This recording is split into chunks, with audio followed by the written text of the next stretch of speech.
والصلاة والسلام على سيد الأنبياء والمرسلين وعلى آله وأصحابه أجمعين. أعوذ بالله من الشيطان الرجيم. بسم الله الرحمن الرحيم.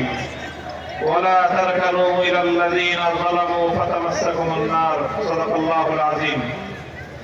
বাংলাদেশ খেলাফত মজলিস ব্রাহ্মণবাড়িয়া পশ্চিমাঞ্চল কর্তৃক আয়োজিত আজকের এই গণসমাবেশে উপস্থিত সংগ্রামী সভাপতি, উপস্থিত বাংলাদেশ খেলাফত মজলিসের মহাসচিব সহ কেন্দ্রীয় নেতৃবৃন্দ, জেলা নেতৃবৃন্দ, সহযোগী সংগঠন সহ বাংলাদেশ খেলাফত মজলিসের তৃণমূল দায়িত্বশীল ও কর্মী ভাইয়েরা, সর্বস্তরের বাঞ্ছারামপুর এলাকাবাসী, আমি সর্বপ্রথম মহান আল্লাহ পাক রব্বুল আলামিনের শুকরগুজারি আদায় করছি, যে মহান রব্বুল আলামিন বাংলাদেশের মানুষের উপর জগদ্দল পাথরের মতো চেপে বসা যুগের মেরি ফেরাউন খ্যাত স্বৈরাচারী জালিম শাহী শেখ হাসিনাকে উৎখাত করে এদেশের মানুষকে মুক্ত বাতাসে নিঃশ্বাস গ্রহণ করার সুযোগ করে দিয়েছেন।